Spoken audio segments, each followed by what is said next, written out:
हम लोग बोरा लेके जाते थे स्कूल में, बोरा छाप स्कूल, उधर लेके जाते थे बोरा, बोरा अपना भिजाते थे, बाकी फोल्ड कर लेते थे ताकि कोई ना बैठे। मास्टर को पता था कोई पढ़ेगा नहीं और बच्चे पहले से तैयार थे, औकात है तो पढ़ा के दिखाओ, सब भाग जाते थे।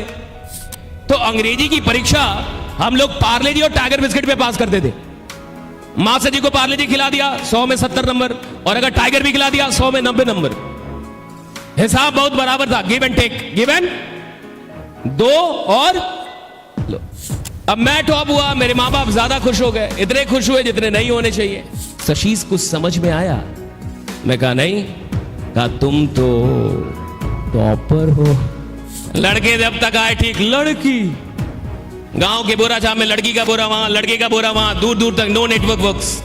और वही मेरे सीबीएसई के दोस्त जिनका पूरा खानदान अंग्रेजी माध्यम से पढ़ा, वही मेरे सीबीएसई के दोस्त जो जिंदगी भर अंग्रेजी माध्यम से पढ़ते आए, वही मेरे सीबीएसई के दोस्त जो हर रोज मेरा मजाक उड़ाते थे कि तुम तो टॉपर हो। एक दिन ऐसा भी आया, उसी पटना में वो वहां बैठे थे अंग्रेजी सीखने के लिए, मैं यहां खड़ा था अंग्रेजी सिखाने के लिए। जिंदगी बदलती है।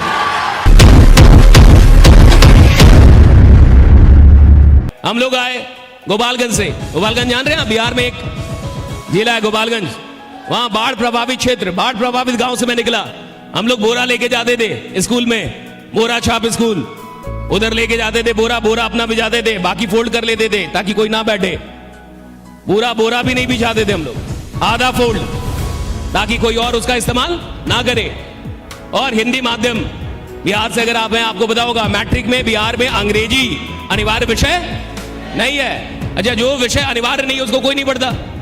तो अंग्रेजी की घंटी सबसे अंत में होती थी, सबसे अंत में। क्यों? मास्टर को पता था कोई पढ़ेगा नहीं और बच्चे पहले से तैयार थे, औकात है तो पढ़ा के दिखाओ, सब भाग जाते थे। गवर्नमेंट स्कूल में तो भाग जाना बहुत नॉर्मल बात थी, टिफिन के बाद ही भाग जाते थे।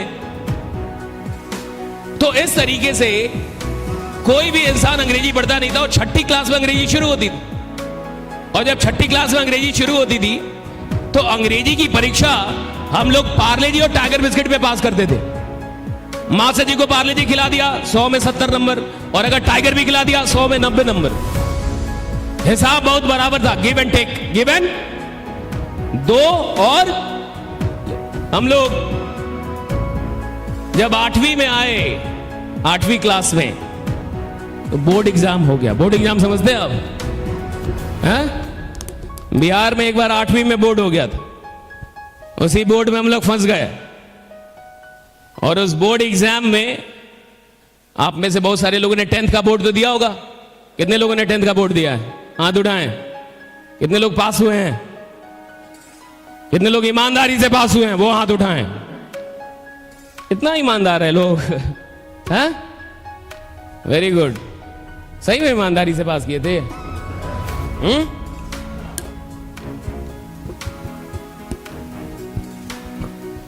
यहाँ झारखंड में ईमानदारी से परीक्षा होता है? कहां से पास करोगे? तो देखो, जब आप 10th का एग्जाम देने जा रहे होंगे, बोर्ड एग्जाम, तो डर लगा था कि नहीं? पहली बार जब इंसान बोर्ड एग्जाम देने जाता है तो उसको डर लगता है साहब। और एक लड़के के साथ उसका पूरा खानदान जाता है, खानदान के 7-8 लोग जाते हैं। ऐसा लगता है कि पाकिस्तान से युद्ध है। सिंपल बोर्ड एग्जाम है, और आप देखिए मम्मी जाएंगी, पापा जाएंगे, 2-4 और लोग जाएंगे बोर्ड का एग्जाम आपको दिलवाने के लिए। और बोर्ड के एग्जाम में डर तो लगता है। और देखिए, डर किसको लगता है? जिसने मेहनत की हो। अगर आपने परीक्षा की तैयारी की है, परीक्षा से जुड़े कुछ सपने हैं आपके कि मेरे को 80% आना चाहिए, 90%, तो आपको डर लगेगा। लेकिन मान लो कोई नालायक है, उसको मतलब ही नहीं है फेल हूं या पास हूं, तो तू गाड़ का डर लगेगा, तो मजे मजे में रहेगा, राइट? उसको कोई मतलब ही नहीं है रिजल्ट से, राइट? उसको मतलब ही नहीं है मैं फेल हूं या पास हूं। तो देखिए, डर भी उसको लगता है जो तैयारी करता है साहब। डर खराब चीज थोड़े है, डर का मतलब है तुम तैयारी कर रहे हो। हर आदमी को थोड़े डर लगेगा। डर उसको लगता है जो लड़ रहा है, जो कुछ करना चाहता है, कुछ पाना चाहता है। तो अगर आपको कभी डर लगे तो ये मत समझिए कि गड़बड़ है। डर लग रहा है यानी ठीक है, आप तैयारी कर रहे हैं, कुछ कर रहे हैं आप। नालायक आदमी को किसी बात की डर नहीं है जी। तो 8वीं की एग्जाम में क्या हुआ? सौभाग्य या दुर्भाग्य से, फॉर्चुनेटली और unfortunately, I become the topper of my district. मैं पूरे गोपालगंज डिस्ट्रिक्ट का टॉपर हो गया 8वीं की बोर्ड में, राइट। जब रिजल्ट आया,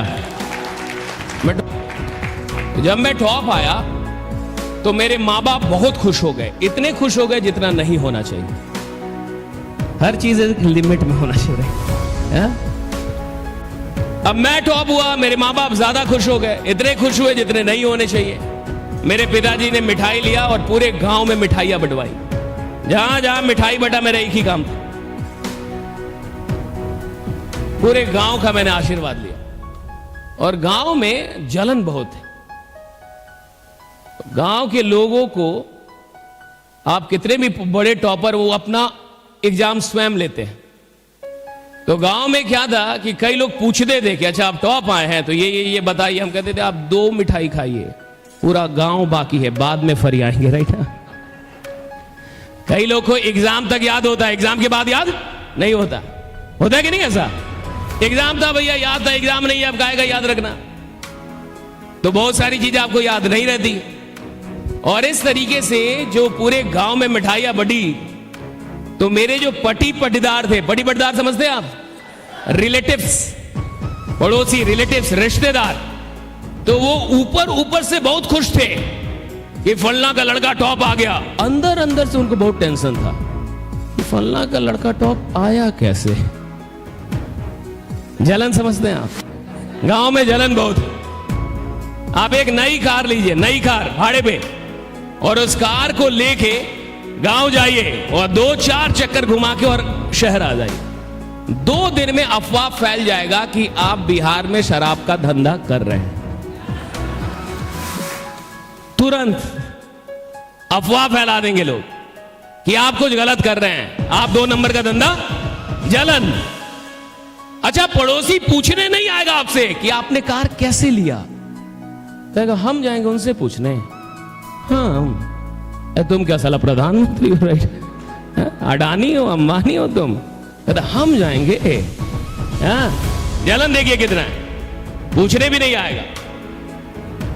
तो मेरे जो पटी पटदार थे, उन्होंने मेरे पिताजी को मोटिवेट किया कि ऐसा लड़का तो पूरे खानदान में पैदा नहीं हुआ। 2-4 लोग इससे भी आगे निकल गए, बोले पूरे गांव में नहीं पैदा हुआ। कुछ लोग कहे जिला में नहीं पैदा हुआ। अब आप कंजूसी छोड़िए और इसको पटना लेके जाइए। पापा को भी लगा कि कुछ खतरनाक पैदा किया है। किसी को भी भ्रम हो सकता है जी। अगर कोई आपसे 10 बार बोले कि आप बहुत स्मार्ट है, बहुत स्मार्ट है, बहुत स्मार्ट है, बहुत स्मार्ट है, और 10-20 लोग रोज आपसे बोले आप बहुत स्मार्ट है, तो आपको लगेगा मैं रांची में क्या कर रहा हूं, मुंबई क्यों नहीं जाता, राइट? एक बार एक आएगा फालतू कहता टाइमर बात कर रहा, मेरे को मुंबई जाने का चाहिए। लग जाता है ऐसा। आप देखिए, मेरे पिताजी को लोगों ने कहा कि आपका लड़का बहुत टैलेंटेड है, कंजूसी छोड़िए, पटना लेके जाइए। पापा को भी लगा कि खतरनाक लड़का है, वो लेके सच में पटना आ गए। मोटिवेशन में देखिए कितनी शक्ति है, बहुत शक्ति है, राइट? मेरे पिताजी उठे तो एक बात समझ में आया, आप विश्वास नहीं करेंगे। मेरे पिताजी आए, बहुत मोटिवेटेड थे, पटना आए, पटना लेके गए मुझे, सीधे सीबीएसई स्कूल में लेके चले गए। अभी तक मैं कहां था? बोरा छाप हिंदी माध्यम, सीधे सीबीएसई। और जैसे ही प्रिंसिपल के चैम्बर में हम लोग घुसे, पापा ने पहली बात यही बोली कि मेरा लड़का गोपालगंज डिस्ट्रिक्ट का टॉपर है। प्रिंसिपल बड़ा खुश हो गया कि अब मेरे स्कूल का नाम हो जाएगा। उसने मुझे अंग्रेजी की एक किताब दी कि बेटा पढ़ दो। उस किताब में सब कुछ कॉन्ट्रैक्टेड फॉर्म में लिखा हुआ था, I_LL, U_V, She_S, He_S। मैं किताब देखते ही समझ गया कि किताब गलत। हमारे किताब में लिखा रहता था she is a beautiful girl, दूर दूर तक कोई मिलावट नहीं, स्वच्छता अभियान के साथ। पहला किताब मैंने देखा जिसमें मिलावट था, मैं देखते ही समझ गया किताब गलत है। उसने बोला पढ़ दो, फिर भी मैंने पढ़ा। जैसे ही मैंने 2 लाइन पढ़ा, प्रिंसिपल ने मुझे रोक दिया कि रुक जाओ। पापा को लग गया कुछ गलत पढ़ा है। प्रिंसिपल को पता था कि गलत पढ़ा है, और मैं पहले से ही जानता था कि जब किताब ही गलत है तो मैं क्या कर सकता, राइट? जब किताब ही गलत है तो इसमें मेरी क्या गलती है?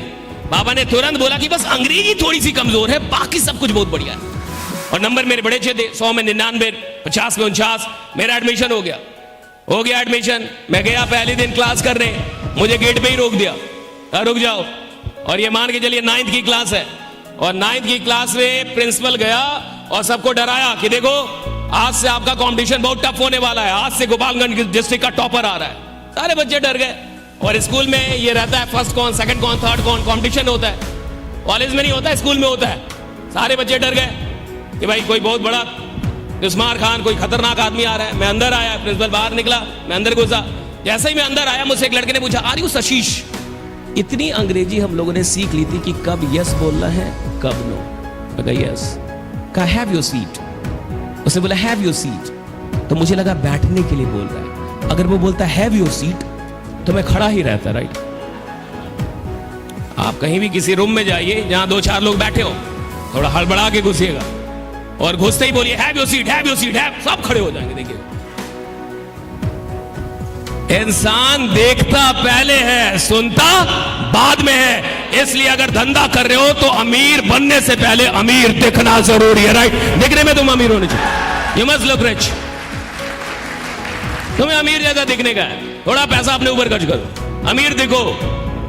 अमीर बनने के पहले अमीर दिखो कि तुम अमीर हो।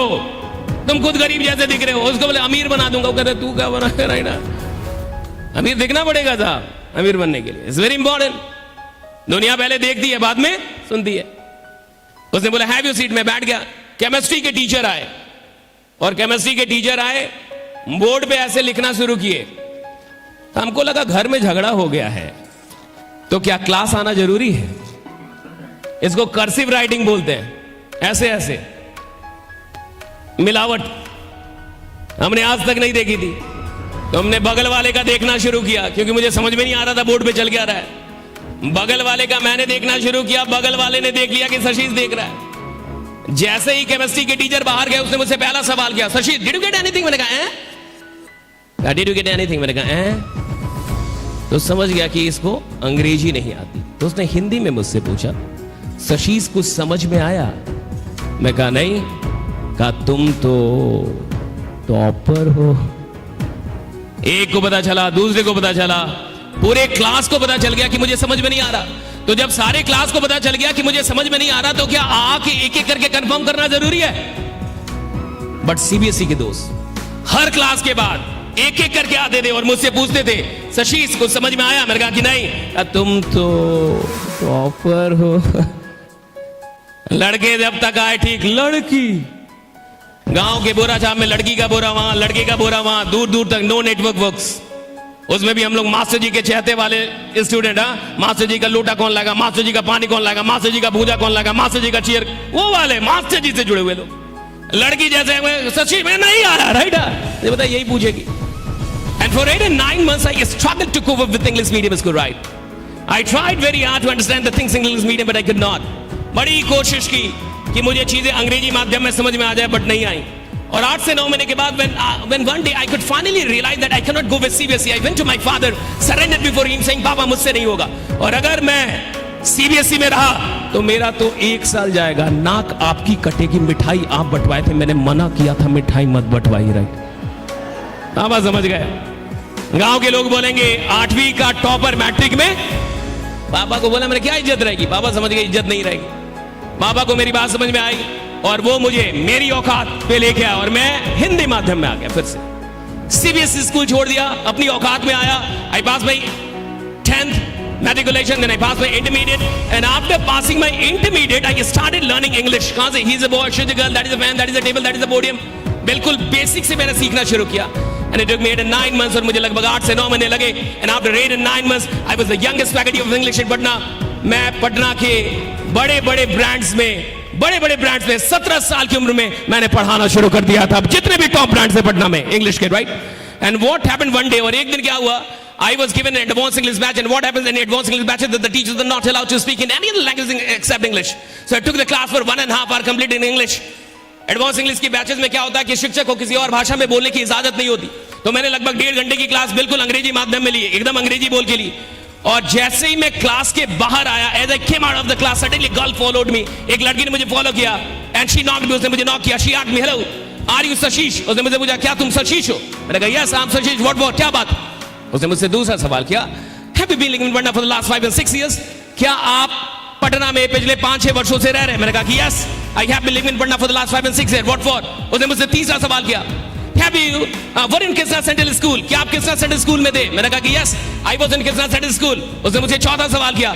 डू यू नो फलना फलना फलना फलना फलना फलना फलना फलना, क्या आप फलना फलना फलना फलना को जानते हैं? मैंने कहा कि यस आई नो फलना फलना फलना फलना फलना. क्या बात है? कहा कि कहां जानते हो? मैं ही तो हूं, और वही मेरे सीबीएसई के दोस्त जिनका पूरा खानदान अंग्रेजी माध्यम से पढ़ा, वही मेरे सीबीएसई के दोस्त जो जिंदगी भर अंग्रेजी माध्यम से पढ़ते आए, वही मेरे सीबीएसई के दोस्त जो हर रोज मेरा मजाक उड़ाते थे कि तुम तो टॉपर हो.